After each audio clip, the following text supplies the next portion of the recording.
Одоо яг ингээд сурсан мэдсэн зүйл гэхээр нэлээд олон болох гээд байна. Одоогийн байдлаар бол хийж байгаа юм гэх юм бол за ундаа маруужингаа зарж гин. За real content хийж гин. Хаяа эмч болчих юм, хаяа багш болчих юм. За тэгжээснэ загвар өмсгөж болно, захирал болно, зарцж болно. За тэгэл яг одоо хийж байгаа юмнууд бол энэ хэл байна да. Яг PhD-гэр юм бол яг одоогор хийсэн юм бол байхгүй л байна.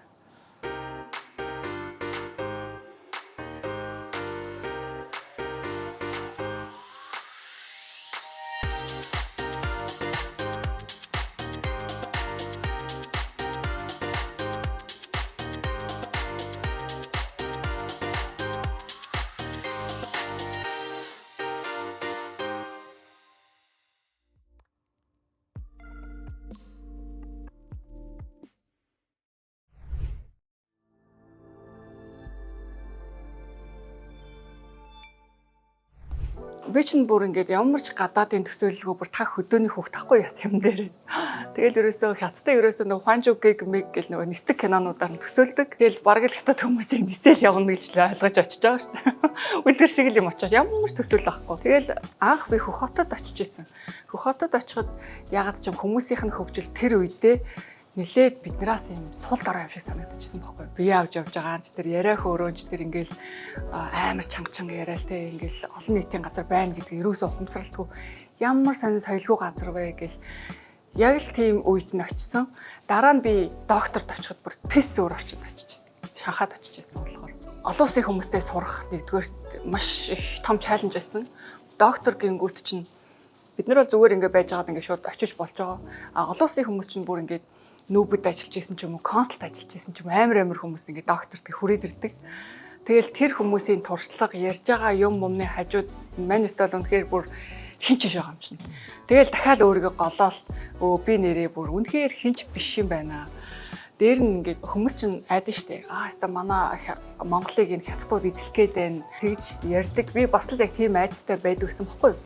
Тэгсэн чинь яг тэр олон улсын хүмүүс донд оронгууд би ингээд ихтгэл тавих гал Монгол улсынхаа тухай ярьчих гал ингэхээр үнэхээр тоож байгаа бүр нэг амтан ч байдгүй заяа. Би амар сүртэй ингээд PPT бэлдэж байгаа шүү дээ Монгол улс маань ийм тийм юм гэл хамгийн сайн сайхан бүхнийг ярьчих гал очихоор Бразил ч юм уу, Америк ч юм уу, энтгэх ч юм уу том улсуудын ихтгэлээс амар алга малга ташиж хүлээж авдаг. Тэгэнгүүт л би ингээд Монгол улсыг нэр хинч тоодгүй юм байна. Манайх бол үнэхээр хүмүүс одоо хятадууд ингээд эзлэгдэх гээд байна гэж бодлоо бид нэр зүгээр юу ч мэдэхгүй байгаа жижигхэн сэтгэж байгаа маш аимхай байгаас л айж байгаа байна л гэж ойлгосон. За би ч өөрөө урд нөгөө сурч ирсэн учраас урдаас ингээд хөрөнгө оруулагч айл болох Монгол руугаа татах зорилготой. Тэгэл чадлаараа л хэдэн хүмүүс авчирна. За тэгэл баахан явна штэ бичиг цаас яаж ийсэн гэл бөөн явж байгаа л нэг юм дээр гацаал бүтэхгүй. За арай гэж нэг хөрөнгө оруулалт ороод ирэнгүүт Монгол тал нь ч юм уу бас нэг асуудал гаргаал. Энэ ч болохгүй, тэр нь ч болохгүй ингээд мөнгө нь ороод ирсний дараа фейлдчихсэн асуудлууд ч зөндөө байгаа. Тэр бол ер нь бол одоогор бол хөлөгтүүлсэн л гэсэн үг шүү дээ, тэ хүмүүсийг авчираад. За тэгж л эхэлж исэн да. Тэгээл сүүлдээ урд сурж исэн. Тэгээд нэг юм шилтэй нөгөө энэ дааяа чин дөнгөж яг ингээд таньж эхэлж байгаа. Тэгээд тэрийг ууж утсан чинь яг нөгөө бидний багтаа уудаг байсан нөгөө 100-ийн ундаа штэ. Тэгээ хамт нь хүүе энэ нь яг 100-ийн ундаа штэ. Манай нэрээ байдгүй штэ. Хэрвээ энэ манайх руу орох юм бол хүмүүс амар таньнаа гэж бодоол өнгөрсөн. Тэрнээс биш би ер нь бол тэгэж өөрөө яг оруулж ирээ бизнес болгоё гэж ихэн дээрээс бодож байгаагүй. Тэгсэн чинь тэгэл нөгөө болох ёстой юм гэдэг шиг яг нэг хоёр эхнэр нөхөр хоёр франчайзыг авах гээд явж гин. Монгол руу яг оруулах гээд байж гин. Тэгвэл хамтрая л да гэл. Тэгэл эхэлж байсан да. Яг бизнес эхлүүлж байх үед бол бүр ингээд ер нь 24 цаг бараг багтахаар байдаг байлаа шүү дээ. Өөрөө ундаагаа зөөн, өөрөө ундаагаа танилцуулж явна. Анх орж ирсэн ундаа чинь хүмүүс танихгүй. Дээр нь энэ чинь хужаа ундаа, хортой мортой гэж зүгээр хавтуулахгүй шүү дээ. Тэгээл түүц болгон дээр бараг нэг ширхгээр ингээд та амсаад үзээч, та нэг ингээд үзээч гэл. Тэнгүүд 2-ыг авъя, 10-ыг авъя гэсэн ч хөргөж өгдөг. Яг тийм үед бол ер нь бол шүн авъя ч гэсэн аваачж өгдөг, өглөө авъя гэсэн ч аваачж өгдөг. Тийм үед бол бүр ер нь 24 цагч баг багтахаар үе байсан. Бид нэр яг анх хийж хахад хэдэн найзууд маань ингээл ийм артаар яваал ингээл хүмүүст амсуулж үзүүлээл. Тэгээд ийм борлуулагч ингээ ажилд авах гэхээр бас хүмүүс бас ирж өгөхгүй. Эний чи хийг авах юм бэ? Хүн тоож авахгүй ш. Тэгээд ажилчид бас ирэхгүй. Тэгэл нэг хідэн дотны найзууд маань барьж аваад энэ тэнд. Тэгэл бид хэд чин сандагийн гадна талд ч юм уу ингээд нэг юм асар барайл хүмүүст ингээд авталж үзүүлээ зарна гэл өөртөө ингээд зогсоол ингээд хүүтэн мөстэй саунд утга хийгээд нөгөөдхөөсөө гаргаж ирээ. Яг л нэг зуугийн ундаа зардаг үлгэрээр л ихэлсэн. Тэгэл энэ тентхийн жижигхэн экспонод болонгоо тэрэнд нь асар түрээс өдрийн 200 мянган нэмэгт яваас ямар үнэтэй вэ? Яаж авах вэ? Тэгэл яаж ижаад 3 өдөр ч гэсэн орё гэл тэгэл ороод тэрэн дээгүүрээ ингээд хүмүүст ингээд амсуулаад хүмүүст ингээд бариулж зургийг авахуулаад трийгээ пэйж дээрээ хийгээл хүмүүс уугаал гоё байна гэвэл нь баярлалаа л өрн. Тэгэл яг би чинь нэг гардаж бизнес хийж үзээгүй. Эхлээд 2 машин ундаа орж ирэхэд бол хөрөнгө оруулагчид бол өксөв. Юутай итгээд тэгсэн чинь нөгөөх нь борлуулагдахгүй жил баг болчлаа. Тэгэнгүүт тэгэл хүмүүс чинь за болийл гэж бодсон шүү дээ. Энгөө чинь би бас зөндөө олон хүмүүс бас цалинжуулаад агуулгах түрээслээл, офс түрээслээл өчнөө юм болж байгаа шүү дээ. Яах вэ гэж хүмүүстэй цалингийн өгч чадахгүй яа. Найзууд байсан тулдаа тэгээд зарим нь явхан ч явсан, үлдхэн ч үлдсэн. Ер нь бол баг хөнгө болсон даа нэг 2 3 найз үлдсэн. Яг тэгээ бэж хахад ковид залгасан байхгүй. Тэгэл би за ер нь бүтэхгүй байна. Болидоо гэж бодож ирсэн. Тэгсэн чинь энэ нөгөө нэг хэрэглэгчид тодорхой хөөрхөн хэрэглэгчид надаа бас айгүйх итгэл урам өгсөн. Айгуугаа ундаа штэ. Яагаад болчихж байгаа юм бэ гэд тэр хэрэглэгчдийн бас нэг итгэлийг алдахгүй байхын тулд за би ер нь энэ ондааг яг ковидын дараа дахиж яг хийнэ гэд. Ковидын үеэр хэдийгээр оруулж ич чадахгүй баг 2 жил 2 жил гарсан болсон ч гэсэн нөгөө нэг жижигэн үлдсэн сав хайрцаг бүр юу ч гэдэг юм бүр тэр болгоноор нь ингээд хүмүүсийг мартуулахгүй байх гал нэвтрүүлэгч болж үзээл хөтлөгч болж үзээл тэрэн дээрээ нөгөө тавиал хоосон томнуудаа тавьж үзээл хүмүүст ингээд байн харагдуулчил бай гэсэн тийм нэг маркетинг хийсээр байгаа л дараагийнх ажилд орсон доо. За жилийн орлого гэх юм. За орлого нь ч одоо ямар ч байсан 4 жил гэхэд ойролцоогоор 600 сая төгрөгийн татвар бол төлж байгаа. Тэгэхээр ерөөхдөө тэр чинь бол зөвхөн юу штэ гайл малын татвараас гадна штэ гайлын татвар бол бас тавдаггүй их төлж байгаа. Татварыг бол бүр нөгөө ном журмаар нь оруулж ирж байгаа учраас яг л ном журмын дагуу татвараа төлж байгаа.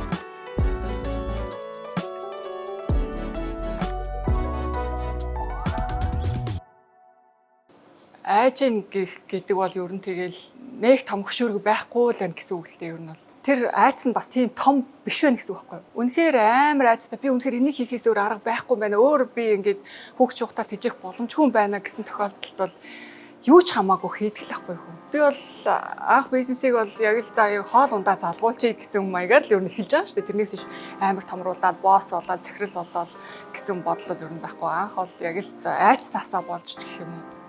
Тэгжил ер нь бол хэлчихсэн. Одоо бол хүмүүс за энийг хийхгүй байсан чи тэр боломж байна. Тэрийг хийхгүй байсан чи энэ боломж байна. Тэрхий олон сонголт байгаа учраас нэг ингээд юмдаа шууд ингээд орох зориггүй байгаа байхаа л гэж бодож байна. Одоо ерөөсөө орчин үеийн зах зээлийн хил тэр чигээрээ сошиал болчихлоо шүү. Хүмүүс одоо ингээд уулзаал тэнд тийм юм байлээ, энд тийм юм байлээ. Тэр дэлгүүр дээр очиж үзье, өмсөе гэж гэдэг юм уу. Тэгэхт нэгдүгээр завгүй болсон. Тэгэхээр бизнес эрхэлж байгаа хүмүүст бол зайшгүй сошиал руу орох бүр шаардлага тулгарсан. Тэгээд би бас яг ингээд охинтой хамт нэг юм хөөрхөн юм хийдаа гэж бодоод ээж охины тухай ч юм уу. Би өөрөө аягүй уншдаг болохоор тэр уншсан мэдсэн юм а бас нэг хүнд хүрчихье гэсэн бас нэг далдын бодол бас байдаг байсан. Тэгээ охинтой хамт нэг юм хийчихээ гэхээр охин ичээд байна гэд хийхгүй. Тэгэл 19 онд ботсон, 20 онд ботсон. Тэгтээ сүүлдээ бүр ингээ ганцаараа ингээд машин дотор явж байхдаа янз янзын жижигхэн юм өөрөө яриад оруулаад байдаг байсан юм баггүй. Тийм болохоор ингээ зүгээр ингээ хобби маягаар хүнд мэдээлэл хэрэгтэй хүргэдаа гэж бодож явж исэн чинь сүүлдээ ажил болоод, баг мэрэгжил болоод би чинь сүүлд нөгөө Нанжинд дахиад очиод яг энэ нөгөө нэг юм маркетинг, сошиал маркетинг талаар нь бас сурчаад ирсэн. Би ер нь жоохон тийм ингээ чадахгүй юм аа, сурах сонирхолтой гэх юм уу. Жил болгон ингээ чадахгүй айдаг ямар ч байсан зүйлээ жилд нэг удаа ингээ сурах сонирхолтой. Яг ингээ өмнө жил байсан би дараа жил нь яг нэг хэвээр байхаар би нэг юм хурцсан юм шиг яг эндээ байгаад байгаа юм шиг санагддаг. Тийм бас төрлийн хүн. Тэгээд хүмүүс бас асуудаг. Яаж энийг хийх вэ? Хаанаас эхлэх вэ гэх хүмүүс асуудаг байхгүй. Энд ерөөсөө л шууд л камера аваад ингээл ихэл. Ерөөсөө л тийм. Заавал амжилттай яваагаа ярих хэрэггүй. чи амжилтгүй яваагаа ч ярьж болно. Зүгээр залхуураад хэвдэж байгаагаа ч бичиж болно. Хүн болгоны амьдрал бүр ингээд тис өөр төсөөлөөгүй өөр орчин байдаг учраас тэр болгон чинь хүмүүст амар сонирхолтой. Чи хүмүүсийн анхаарлыг татчихээж хүн эхлээд өөрийгөө хүмүүс таниулж, эхлээд өөрийгөө борлуулж иж дараа нь бараа борлуулдаг юм борлуулалтын бас нэг юм шал өөр ирмэг гараад ирсэн. Тийм болохоор чи ингээд юм ажижсэн ч юм ажил хийжсэн ч юм бусдаас өөр нэг жоохон юм байдаг бол тэрийгээ л айх ичих юмгүй хийгээл гэж л хэлмээр байна. Би бол тэгсээр байгаа л өнөөдөр хүрж байгаа. За дээр нь тэгээд нөгөө хормоо хийсэн. Тэгээд манай хүн чинь жоохон нөгөө нэг жүжигч учраас хүмүүст илүү бас хүрэх магадлалыг нэмээд өгчөж байгаа. За тэгээд сүүлд охин бол хүч төрж орж ирсэн. Хэрэгтэй юм байна гэдгийг ингээ хараад бас ойлгочихж байгаа шүү дээ. Тэгэл одоо контент креатор болчихно доо. Яг нэрээ контент хийхийн өмнө хүн сэтгэл зүгээ маш сайн бэлдэх хэрэгтэй мөлий. За яг хүн намайг ийм маягаар хэлнэ шүү, ингэж орж ирнэ шүү. Тэгэхэд би тэрийг өстө харсан ч хараагүй юм шиг өнгөрүүлж чадах тийм сэтгэлийн хаттай байж иж сошиал руу орж ирэх юм байна гэдгийг бас ойлгосон. Нэрэлстэй янз янзын юмнууд орж ирнэ. За дээр нөгөө битгойрын хормоо хийснээс хойш бас өчнөө хүмүүс бүр янз янзаар гэр бүлийн дайралтууд орж ирнэ. Зөвхөн хувь хүний дайралтууд ч орж ирнэ. За тэднийг бол бид нэр ингээд заа гэд ингээд хэдий хэцүү байсан ч гэсэн даваад гарчиж байгаа. Тэнгүүд яг комент хэсэг дээр бичсэн зүйлийг нөгөө ээж аавууд уншин, хүүхдүүд уншин. Тэгэхэд манайхан бас арай л бас соёлгүй үг хэллэх хэрглэж заавал би бинээ ингэж доош нь хийж байхгүй болгож кайф авдаг юм шиг тэр хандлага нь бас айгу хэцүү л дээ. Тэгэл одоо бас хүүхдүүдтэй ойлгуулдаг штеп. За ингээл хүмүүс юм байдаг шүү. Ийм хүмүүс бас байдаг шүү гэл. За стрессийг тайлах арга бол ном уншина. Хүчтэй стресс гэх юм бол ер нь жоохон спорт сонирхон доо. Ер нь фитнест явъя гэж ер нь хүн болгон жил бүр боддог тий. Тэр бол бас л яг миний жил бүр боддог байсан нэг зүйл.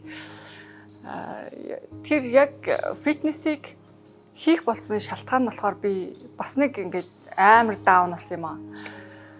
Жохон гэр бүлийн асуудал гэх юм уу? Траник ярих гэдэг. Би нөгөө юугаа PhD-гээ төгсөх гээд нөгөө дүүдээ бизнесээ өгсөн гэдэг байгаа шүү дээ. Тэгээд дүүдээ нэг жил гарan бизнесээ өгсөн байсан.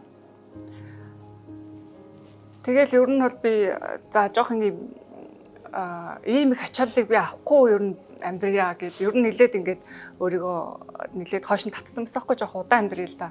Юуг ингээд өөрийгөө дандаа ингээд шахууртал гэдэг юм гэж бодоо. Тэгээд дүүдээ өгсөн чинь нилээд хэсэг амарсан байхгүй юу. Нэрээ ингээд ямар гоё юм бэ ингээд бас нэг хүн надад туслаад ингээд юм маань хийх гоё юм байна. Би нөгөө айлын ганц охин байхгүй юу. Тэгээд нөгөө бүх юм ингээд өөрөө хийгээ сурцсан. Тэгээд дүү маань надаас 15 дүү. Тийм болохоор дөнгөжл намайг нөгөө бизнесийн ингээд талдаа явж хахад л дөнгөж сургууль төгсөж байгаа. Тэгээд нөгөө дүү маань тусд ороод ирэхэд би аюу гоё ингээд амьдрал ингээд хөнгөрсөн юм шиг санагдчихсан байхгүй юу. Тэгэл жил гарan ингээд дүү маань ажиллаад захирал шууд ингээд сургуулаа төгсөөл захирал болчихж байгаа. Тэгэл захирлын ажил хийгээл мундаг явсан нэлээд сайн ажиллаа хийгээд явж ирсэн. Дараа нь ингээд сүүлдээ жоох ингээд нөгөө захирлын гинтг нөгөө захирал болсон хүн чинь жоохон захирлын зал суугаад ингээд жоохон ингээд өөр болоод тэргүй зан ааш нь хувираад үгүй ямар ч л байсан надаа ингээд гомдоод ажиллаа тэр чигээр хаяа явцсан байхгүй. Жил гарan би ажилласаа хөндөрсөн байсан хүн ингээд ажилчдтайгаа ингээд бүр яхаач мэдэхгүй та данс тооцоо бүр 2 3 жил юу ч 2 жил гарны юу ч байхгүй ингээд үлдчихэж байгаа. Тэгээ нөх хөрөнгө оруулагч чинь тэгэнгүүтээ зүгээр ахгүй ингээд хөрөнгө оруулагчид руу ингээд намайг бас янз янзаар хэлээ те хамаатан садан дээр ингээд янз янзаар ингээд явцсан. Тэгэл би ингээд амар нөгөө нэг юу лээ дарамтанд орчих жоохгүй сэтгэл санаа маш хүн дарамтанд. Тэгээ шууд гэрээсээ ч яваад ажиллаач хаяал ээж автаагаа ч уулзахаа болол ингээд амар хэцүү үе гарсан. Яг тэр үед би нөгөө юу фитнесийг сонгож ингээд чихнэ стрессээ уураа гаргана гэдэг шигтэй төмөр мөмрөхтэй ингээл үргэлж тэгж байгаа л би яг нэг ихэлсэн юм заавал нэг юм дуусгадаг нэг тийм хүн байхгүй. Тэгээд яг тэр үед ингээл тэмцээн утахгүй болно гэл. Тэгэхээр за яа би тэмцээнд орохын тулд бэлдээ гэл ажил хийх бүр ямар ч нөгөө нэг чадваргүй болсон сэтгэл ямар сэтгэл зүй байхгүй. Тэгэл би тэр ажлыг за одоо бол дампуур хамаагүй. Би тэгвэл юуны тулд өнөөдөр хүртэл ингэж явсан гэл амьдрал яг тэр чигээр утгагүй болчих юм билээ. Тэгээд яг тэр үедээ нөгөө фитнес рүү орол мэдээ сайн амар ч мундаг ч ороо үлтэй зүгээр л яг уу. Ямар ч өөрийгөө ялан дэлгэх нэг юм челленж байсан гэсэн үг. Энийг юусоо ярьдаггүй байхгүй юу? Хүнд ч ярьдаггүй. Би ер нь жоохон юм сул доройгоо хүнд харуулах дурггүй. Нөгөө айлын ганц охин байсан. Тэгээ дээр нөгөө намайг баг байхад нөгөө аав би ингээл удам залгах нуган өргөө байхгүй юу гээл нэг халамцгаараа нэг жоохон тэгж мэгж ярьдаг байсан нь одоо бас их нөлөөлдөг байсан юм билээ. Би яагаад эрэгтэй хүүхдээс би өөр байх хэрэгтэй гэж ингээл эмэгтэй хүүхдийн анхны гар нь аав нь байдаг гэдэг нь шүү дээ. Тэгт би яг л ингээл аавдаа олгодож байгаа юм шиг мэдрэмж төрдөг байсан байхгүй юу. Тэгэл би мундаг байх хэрэгтэй гэж багасаа яг өөрийгөө тэгэл нөгөө тачуурдаал ирсэн.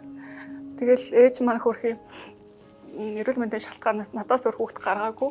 Тэгэл тэр үед чинь нэг олон хүүхдтэй биш бол баг хүн биш юм шиг те. Тэгээ ер нь бол тэгэл ганцаархан юм эмэгтэй хүн дээр нь ингээл ганц би ээж байх. Ээж ингээл ээжийнхээ ажлыг ч хийн, охиныхоо ч үүргийг гүйцэтгэн, сайн охины үүргийг, дээр нь ингээл сайн захирлын үүргийг гүйцэтгэн, дээр нь сургуульдаа ч гэсэн ингээл шилдэг байна гэдэг бол ер нь бол багийн хүн бол дахгүй бас том хүчтэй. Яг л нөгөө хажуу хаврын хүмүүс намайг ингээл үнэлэхгүй байх ч юм уу те, намайг дорд үзэх ч юм уу те, би маш олон тийм юм үтсэж давж туулж одоо нөгөө нууж туулсан зөндөө юм байгаа, ярьж болохгүй ч юм уу, ярих шаардлагагүй юм зөндөө л байгаа л да. Тэр болгон намайг ингээд хурцлдаг байсан одоо санахад чи энэ айлын ганцхан л хүүхэд чи л нурах юм бол тэгэл ээж аав чинь хэн ч биш болж штэ гэл. Ер нь бол дандаа бусдын төлөө бодож өөрийгөө чангалж исэн байдаг. Би охиныгоо ч гэсэн бас би ч анх нөгөө нэг оюутан болж ирэл охиныгоо гаргаад оюутан байхад Улаанбаатар хотод дасах гэж бас үнэхээр хэцүүдчихсэн. Тийм болохоор за би охиныгоо яг өөр шиг амьдрал туулуулахгүй тулд би хатуу байх хэрэгтэй ч гэдэг юм уу. Дандаа л ингээл яг ээж аав, дүү, үр хүүхдийнхээ төлөө гэсэн тийм сэтгэлээр яг хат суудаг гэхүү.